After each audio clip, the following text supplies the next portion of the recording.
As I was going through my divorce, I applied to the University of Utah and was accepted into the educational psychology department. And as I began my study there, I met a woman who is a professor of mine, took a class from her, and I divulged that I was LDS. At that point, I didn't realize that that was something I probably should not say up at this end of the valley. But she was very polite about the church. And numerous times we have conversations about the beliefs, and she had questions. She was seeing different clients and wanted to know more about the teachings of the church. And I felt like I was somewhat of a representative of the Mormon faith to answer some of her questions. So one day she asked me, I have a client and I would like to know if it is okay for LDS women to masturbate. And I kind of sat up abruptly. I'd never been asked a question like that. And I said, I don't know if that would be all right. And it was at that point that I started really thinking about what the church teaches and how the church has influenced me as an individual and my sexuality. Hello everyone, welcome back to my channel. My name is Jessica. If you're new here, I'm a stay-at-home mom to 2 young kids. That means I get out content when I can. So unfortunately, I wish I could get out more content, but because I'm solo most of the day, it just is not possible. So anyways, if that's something you don't mind, please consider subscribing to my channel if you like my content. And let's just hop into today's video. Jodi Nan Hildebrandt was born in Tucson, Arizona on June 15th, 1969 to Jay and Florence Hildebrandt. They were actively involved in the LDS Church for the entirety of their lives, including a mission in Africa. Jay Hildebrandt was a pilot in the Air Force, which is actually how he met Florence when she took a teaching job on base in California. They soon married at a temple in Arizona in 1956. Shortly after, they began having children. Jodi is the youngest of 6 children, 5 being brothers and 1 being a sister, although there was a 7th born after her, so that can sound pretty confusing. All of the information online outlining Jodi's family history states that there were only 6 children in her immediate family. However, I heard it first from Jessie Hildebrandt, Jodi's niece, that there was a death in the family that understandably rocked both Jay and Florence. I mean, my dad is the eldest of 7. My father's brother, there was a sibling death that happened. And I know that had a very immense emotional toll on my grandfather and my grandmother. I was the 6th of 7 children. I have 1 sister. What I find noteworthy is that Jodi also acknowledges her sibling who is no longer alive. I'm not saying that Jodi is amazing by doing this, but I do like that she acknowledges that this child existed. The rest of Jodi's adolescent years were pretty typical, although she does describe it as rigid. Probably would call my familial structure fairly rigid, very stereotypical LDS. Was in what I would call a traditional LDS home. And my parents were both emotionally shut down. Now, I didn't know that as a child, but now I do. They were emotionally completely not available for me or for any of the other children. And so chaos went on in our house a lot, and none of us were really allowed to emote other than to get angry or to just stuff it. Her account of events is one that isn't fully clear, and she states 2 separate times, different dates of when she first questioned the Mormon faith and its teachings. But I never did question that upbringing, probably until I got married. From a very young age, probably 9, 10 years old, my intuitiveness was telling me that I wasn't getting the whole story on many different fronts. Questions were not being answered. Jodi graduated from Canyon Del Oro High School in 1986, and just 1 to 2 years later moved up north to Salt Lake City, Utah. Part of what led her to move was to seek help for an eating disorder that had developed in her teens. So some of you who are clinicians are probably like, whoa, she's setting herself up for addiction. Sure enough, I ended up with an eating disorder, right? I started trying to control everything because I had no outlet to emote my emotions. I had nobody there to validate me and say, yeah, that makes sense that when your brother, puts you into a pretzel, that would hurt and that you would want to tell him stop. You don't like that. I wasn't allowed to do that. So I went on my own journey. I went to therapists and tried to figure out, 1, what was going on with me, and 2, how to heal it. My suspicion is that Jodi stayed or got help from a therapist similar to that of Center for Change. So Center for Change is a treatment center that helps particularly women with eating disorders. And I've mentioned that in my Becky Berry video if you want to go back and watch that. But Jodi does state that the therapy was good, but that it didn't fix her. Okay, so now diving into Jodi's education, and I will be including some of her personal life. That beginning part was just more of her upbringing / family life. So 3 years after her initial move to Utah is when she enrolled in BYU's arts program at their Utah location. There isn't any clear information online pertaining to any of Jodi's relationships besides speculation on her getting divorced 5 times, but that person on Reddit has not shared the specifics as in clear documents, so I can't really comment on that at all. I do know that she married Brenton Poog around 1993, and that is when she got pregnant with her first child. My guess is that they met somewhere in university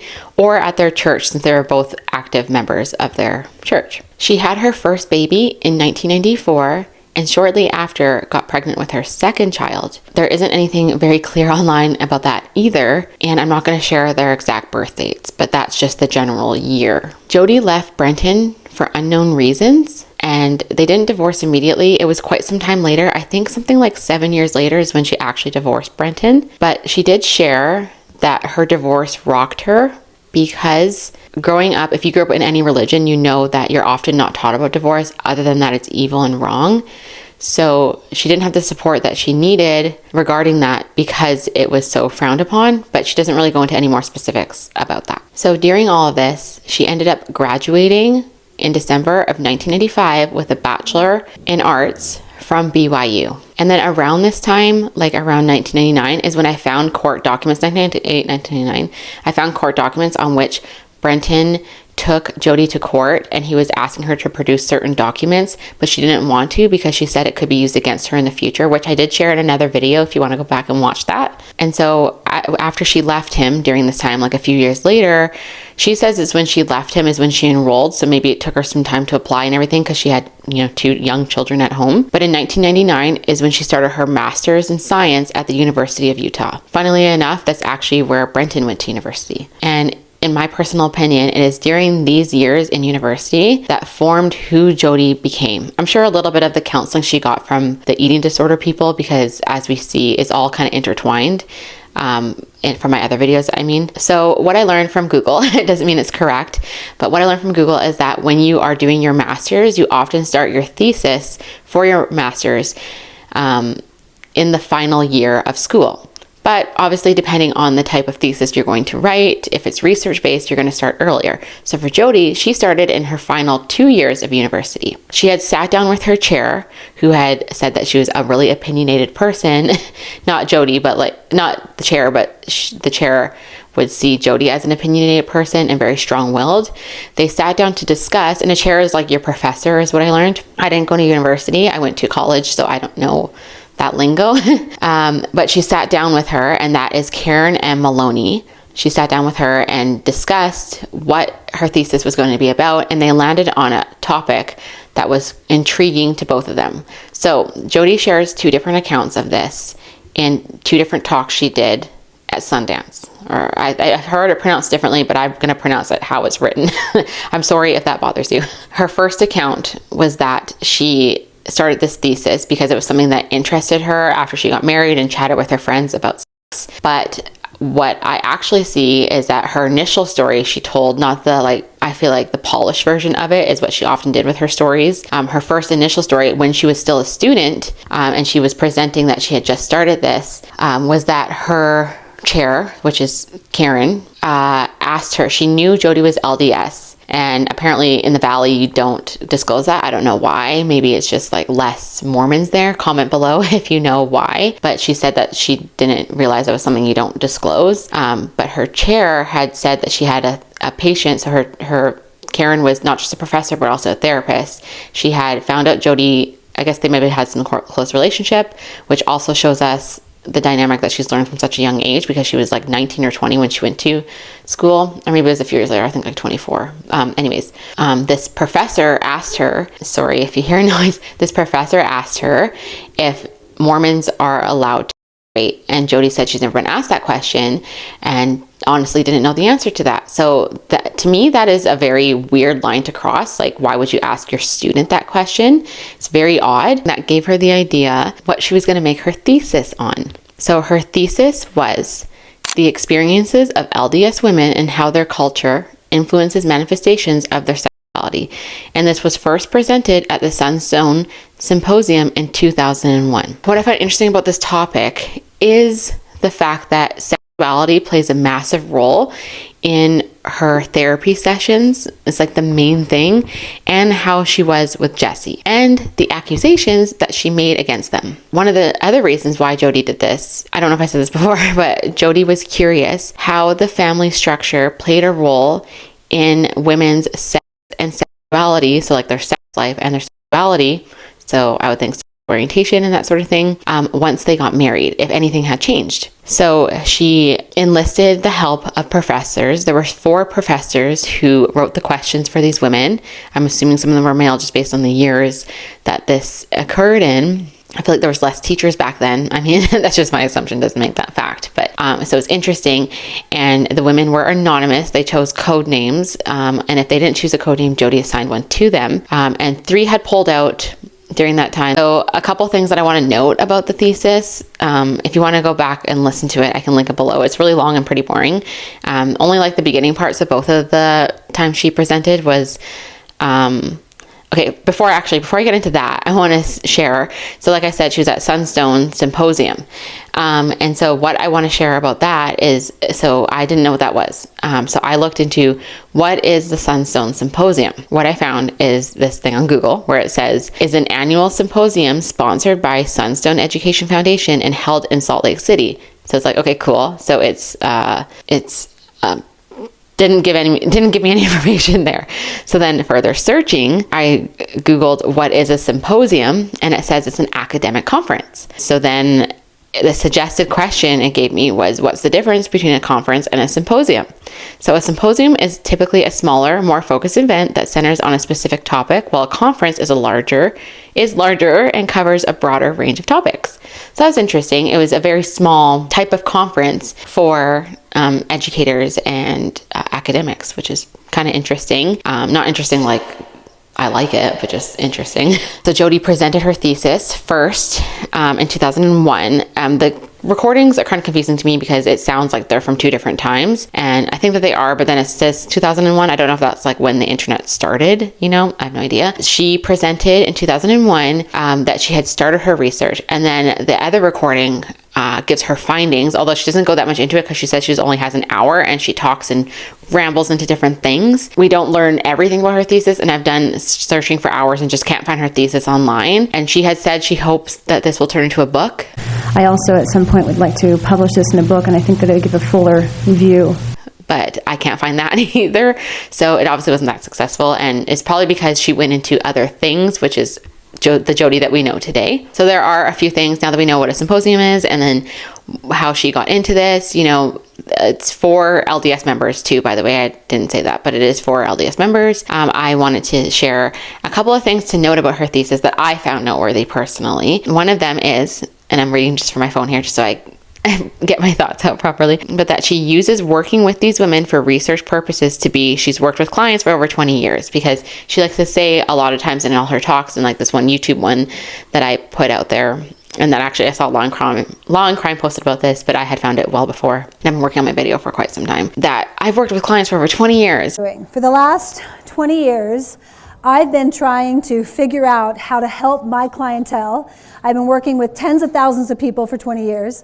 But like, she said that in 2020, and over 20 years would be when she was in school. So you didn't work with clients, she did research, but she wasn't a therapist to them, And then the second thing is that she first started in one-on-one sessions and thought she'd try group sessions, and was shocked at how freely they spoke in a group setting. Also, we will be having a focus group. I've run 3 of these already, and what a focus group entails is the women who have done the individual interviews will, if they choose, come together as a group in a group therapeutic setting, and discuss the topics the questions that they've been asked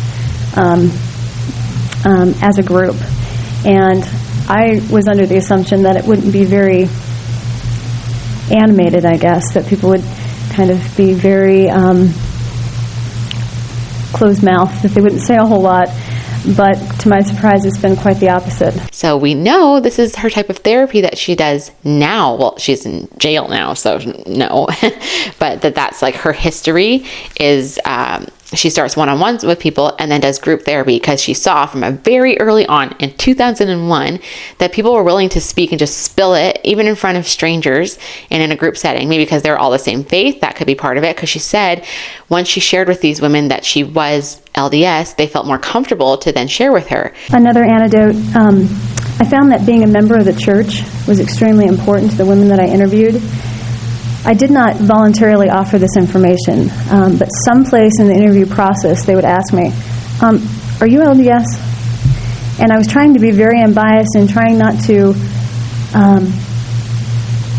portray that I was trying to take a very neutral stance with them as a researcher, and that did not feel comfortable to them, my view of what was happening.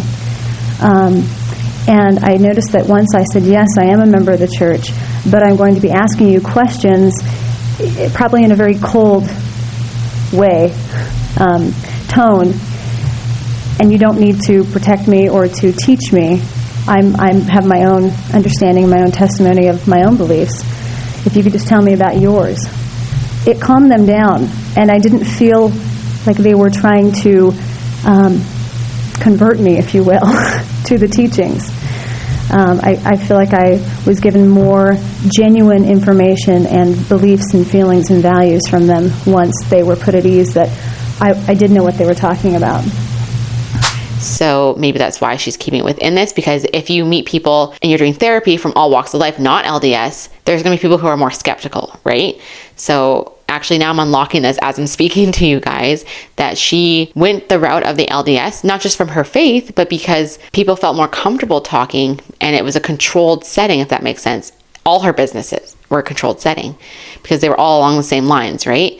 Versus if there's a Christian, if there's a Buddhist, if a Hindu, atheist, they wouldn't be, and she wouldn't have much success. So this is probably why she went that route, is what I've now discovered while unpacking and talking about this. And then the next thing, or the final thing that I found really just like fudged up in my opinion, is she laughs when recounting some of the data, but acts as if it's because she's remembering the women's faces. So weird, right? So weird. I'm going to play it for you now. Some friends got married and they told me that if you had sex a lot, your skin would clear up, and I thought, it will?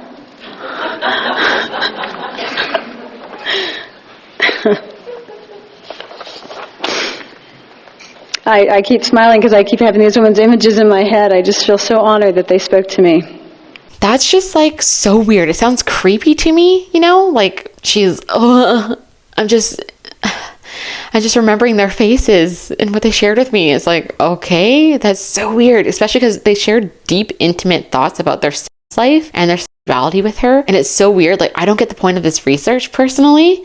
Like, I mean, I get it to like maybe a little bit to be like, okay, cool, they felt this way about their sexuality and whatever, but to like go into the nitty gritty, I don't get the point of that. Maybe this is common with research, I don't know, but I find it weird personally. Okay, now this is the big one, talking about her work history. This is where I've unlocked a lot about Jodi, and like I said, the foundation was laid in school for her. And a little bit of this, I don't know if I include school in this part, or if that was it for school. Other than that, I said she graduated. Hopefully I said she graduated with a master's. So moving on to Jodi's work history. When you Google Jodi and you see her work history, her LinkedIn comes up, and then also articles talking about her work history. I'm so sorry I said work history so many times. And you'll see that she worked at Cirque Lodge from 2003 to 2007. And then it says she started Connexions Classroom in 2007, and it goes till present. Obviously she's in jail, prison, whatever. And so that's not necessarily true. So I have not found this work history to be true. It took a lot of searching, a lot of random finds. Since, like I've said in many videos before, I've been looking at this stuff since the very beginning, at the end of August when all this came out. And it's taken quite a long time to find other connections and whatever, because I'm trying to piece this all together and just not go fully on assumptions, but try to go on facts as well. When I first saw that she worked at Cirque Lodge, I haven't really given it much thought.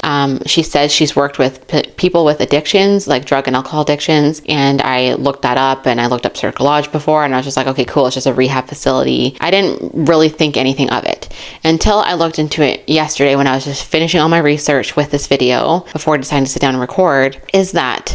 So she worked there from 2003 to 2007. After leaving Cirque Lodge, she actually started the company Sunrise Counseling Center in Pleasant Grove, Utah. And I saw that address before. While the unit number is different on this one website where I found all of her previous addresses that she has, been on the books for, it says a different suite number, but then I found many different proofs of the actual suite number that she was in. And then I wasn't sure for sure if this was her business until I found other things, which I'll get into in a little bit. But first, I want to talk to you about Cirque Lodge. If you'll remember, on the Adam Seed interview on the Mormon Stories podcast that's now been taken down because of a court order, he had said that Jodi had claimed she'd worked with famous people like Paris Hilton. And I was like, okay, whatever. Like, it sounds just so unbelievable. Like, how is that even possible? I don't believe her. Like, she's just obviously lying. But what I've learned is that she's actually referencing her time at Cirque Lodge. So it doesn't mean she hasn't helped celebrities now, like after leaving Cirque Lodge, but there's no reason for her to help celebrities, in my mind, in the Mormon church when it comes to like therapy and,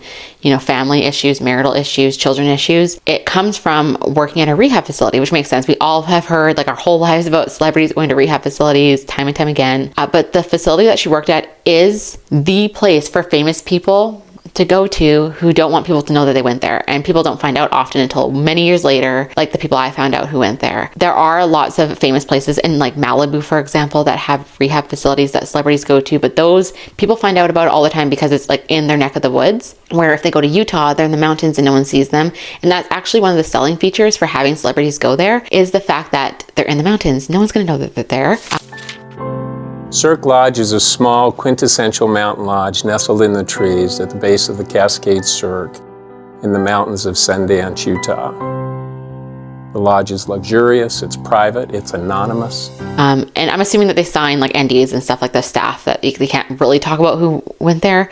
And Jodi's time was, because Cirque Lodge was started in the early 2000s, I think 2001. And I'm sure, for some reason, I just think NDAs like weren't a thing as much back then, and they obviously are more so now. So that's why Jodi was able to say, oh, Paris Hilton was a client of mine, whatever. Also, Jodi is an idiot in my mind. She's a blabbermouth, and she probably says way too much than what she's supposed to say, which gets her into trouble, which is good. In my mind, criminals should get caught. Anyways, at this facility, they mainly deal with drug and alcohol addiction. And we learn through Jessie. I can't find it. If I can find it, I've been searching for it took me like 2 hours and I could not find it. I have to listen to that whole interview again, and it's like a 3-hour interview. So I want to find it if I can. I hope I can. Of Jessie talking about how they went through the 12-step program, which sounds so freaking odd until you learn that she worked at a rehab facility, and that's where she learned about doing this. And then I found an article on which a former client said that Jodi had her go through a 12-step program. This woman, named Michelle or something, I think. She had her go through that program. So this is something that Jodi had ingrained in her. She just picked and chose things that was like, hey, I'm just gonna take that. That works for me. That works. That sounds cool. I'm gonna bring that in. It's like she labeled people an addict who weren't addicts. This could be from maybe they drank a little bit of alcohol. Maybe she saw that they were truly an addict. So that could be that as well.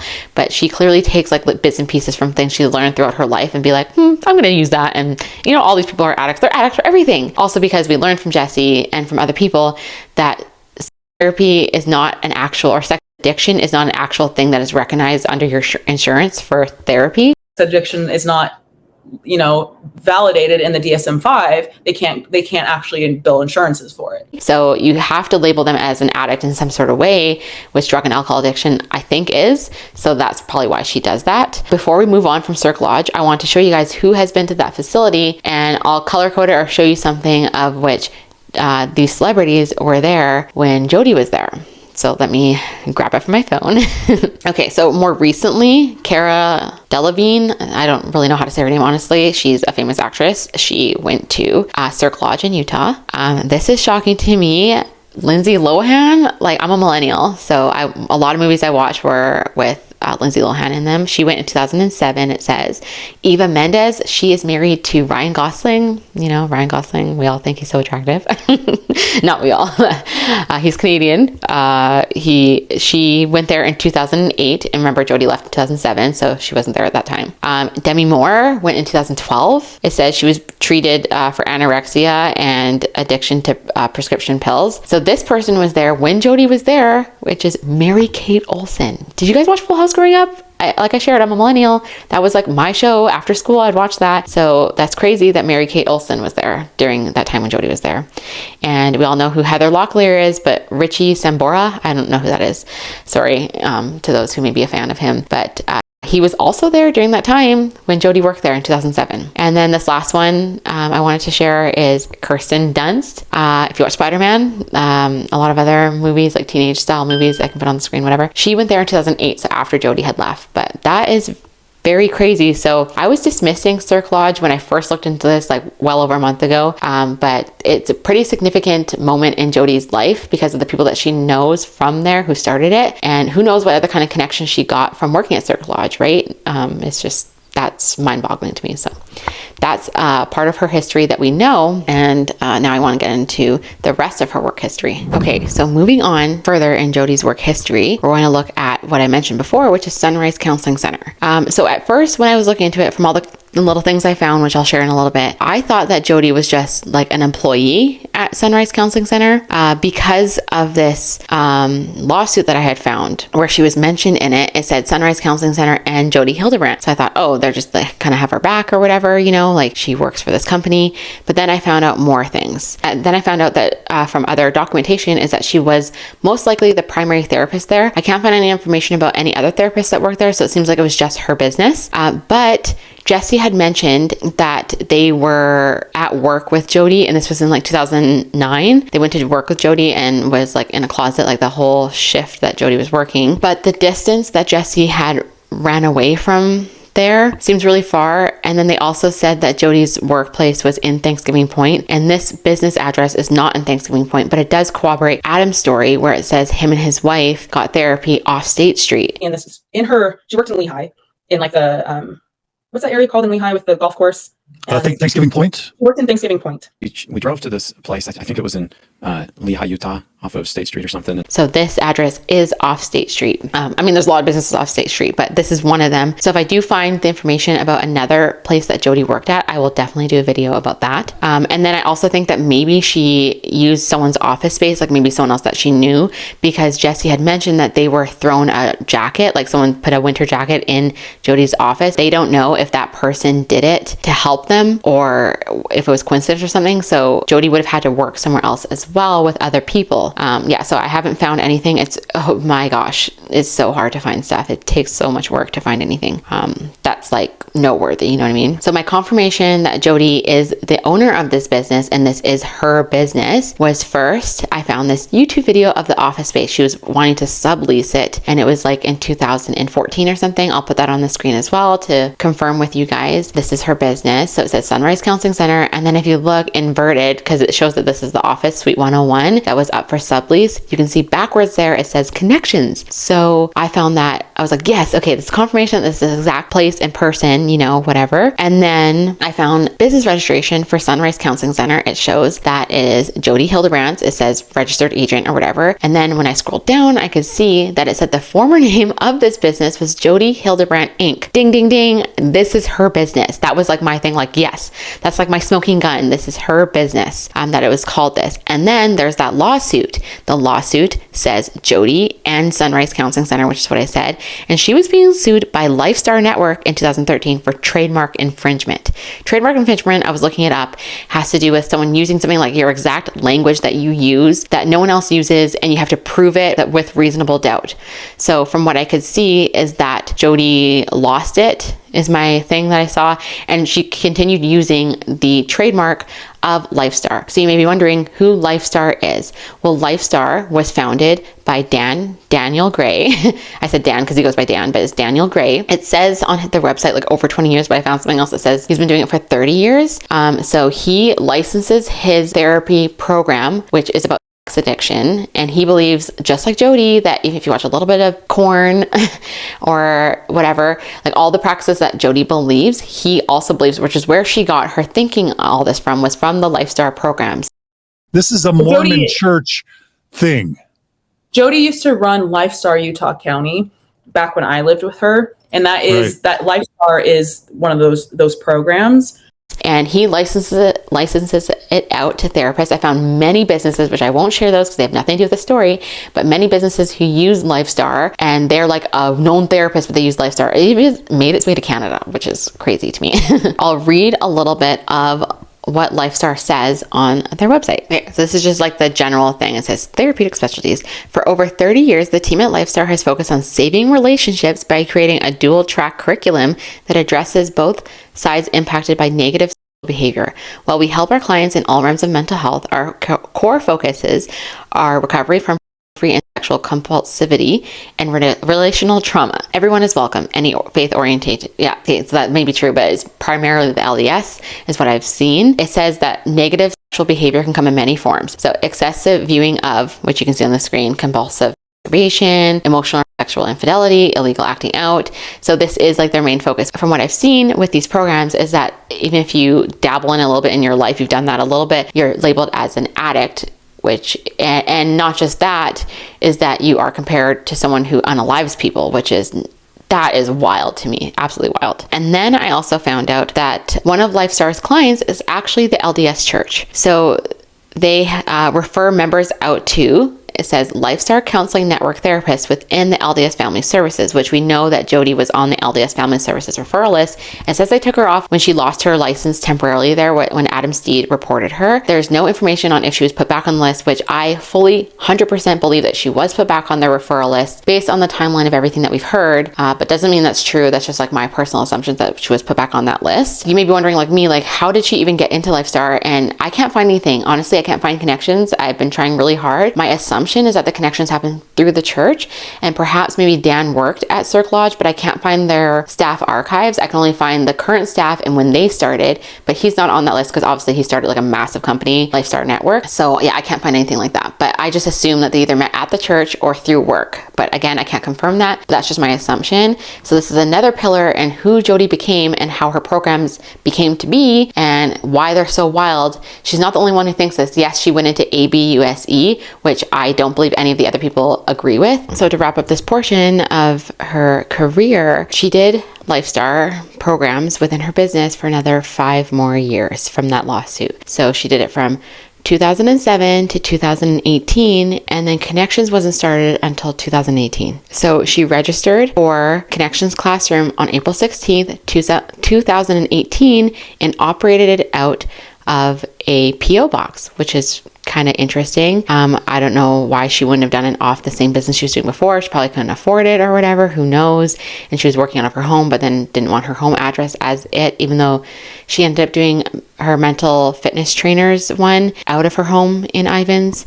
But yeah, so Connexions Classroom has only been registered since 2018. But like I showed with that video from YouTube of her subleasing her place, Connexions was listed on the door there, just like a paper, and then also on the sign outside, and that was in 2014. So she was obviously operating as Connexions as well, but not on the books, which is shady, and she might be getting looked into, especially with all this criminal activity alleged happening right now. Connexions Classroom was registered in 2018 and expired September 20th, 2023, while she's been in jail, and that is because obviously she can't register for that. And what I find interesting about that is Pam is not in prison or jail or whatever, and hasn't renewed the license, which is weird. Maybe she's nervous too or can't for whatever reason. But Connexions Classroom is active right now on social media. I saw that their follower count had changed, which means someone's on there and they have to be seeing everything going on, everything being mentioned, and they just don't care. You know, like I've mentioned that Daybell connection before. It's like they've had a lot happen in their communities. Maybe they just don't give a crap and they're just like, whatever will be, you know, kind of thing. Connexions Mental Fitness Trainers was registered April 7th, 2021, and they've just let it expire July 27th, 2022. And that could be because maybe all the Connexions members quit or they were fired. But then we know that someone had checked in on Kevin, and that could have been Pam and Roy, as the names weren't mentioned, who was babysitting him. I call it babysitting. But yeah, we don't know. So there could definitely be other people who are still working, and I still think that they're all still involved until we're shown concrete proof and evidence that they aren't involved. All the people, and by they I mean everyone I've mentioned in all my previous videos. What is the future of Jodi Hildebrandt? The future of Jodi in Connexions is currently unknown, as her business is no longer registered. And what we do know is that she did surrender her license per the pressing of the Attorney General, and I've already talked about her possible connection with the Attorney General, and it's weird that they had to like convince her to do it. But just because she doesn't have her therapist license to practice doesn't mean she can't do life coaching. So I saw someone comment on one of my videos that said Jodi is doing life coaching while in jail, and I have not seen any proof of that, and that sounds absolutely insane, but it also doesn't sound out of the complete realm of possibility. As we've seen Becky Berry, I said she has shared that she counsels women at Center for Change, and she is not a therapist, she is a nurse. So if she provides therapy sessions, I said counsel, but she said therapy sessions. You could be a life coach and still give therapy at least in Utah. I'm sure a lot of places in the world as well. So I wouldn't put it past Jodi that she is going to do life coaching. She doesn't have to be a therapist, but she could be a life coach, you know? That is basically all I have for Jodi Hildebrandt right now. That is a lot of information, and to some people that may seem like nothing, but that took me a very long time, many weeks to get together, and then editing is going to take some time, and I really hope I can pump this out as quick as possible, because this last week I only got one video up, but like I said, I'm a mom and just don't have plenty of time. There is something I'm looking into, which is people claiming that Connexions has said that they are a nonprofit and got money. I have found information regarding that, and I can't wait to share it. I wanted to make it a part of this video, but it will make this video not be able to post for another like 4 days, and I don't want to do that. I want to be able to at least get one video a week, maybe 2 videos a week. So consider subscribing to my channel, or just come back and check on that video when I get it up. Let me know your thoughts on today's video. If you did like this deep dive into Jodi Hildebrandt, I know that Long Crime did share some of the information that I have shared here, but I was looking into it. I know I say that a lot, but I have been looking into this since the very beginning, and there are so many other connections, and I don't make my channel just about this case, but I am just starting out in the world of commentary, and I'm really enjoying it. And if you know, like I was mentioning earlier, as being a mom, your capacity gets stretched thin. I don't have the capacity to look into 1,000 cases at once. I just don't have it. I don't have a village. It's just me and my kids, my husband. So I just don't have the capacity to look further. And I find this case very interesting, which is why I'm looking into it. And I said I used to be a fan of Ellie and Jared, I was shocked to learn that they're all related at the beginning of all this. So I do find it very interesting, and I like covering things that other people necessarily aren't. And I also like covering other stuff that people are too. But yeah. So if you like this style video, please let me know below. I'm sure those who don't like it are also going to let me know, because I get those a lot in my comments, people in defense of the family. And you know what? These are all public figures, so I can comment on public figures. And I haven't shared too much information about people who aren't public figures. But when criminal cases come out, a lot of information about families end up coming out. So yeah, sorry for this long-winded outro, but I hope that you guys are having a great day. So I haven't figured out a way to outro my videos that is me and me alone, other than saying I hope you guys have a fantastic day. But I genuinely believe, and I genuinely hope that you guys are having a great day wherever you are, and I appreciate you always coming back to my channel if you do come back. And yeah, till next time, bye guys. Oh God, there's a freaking moth.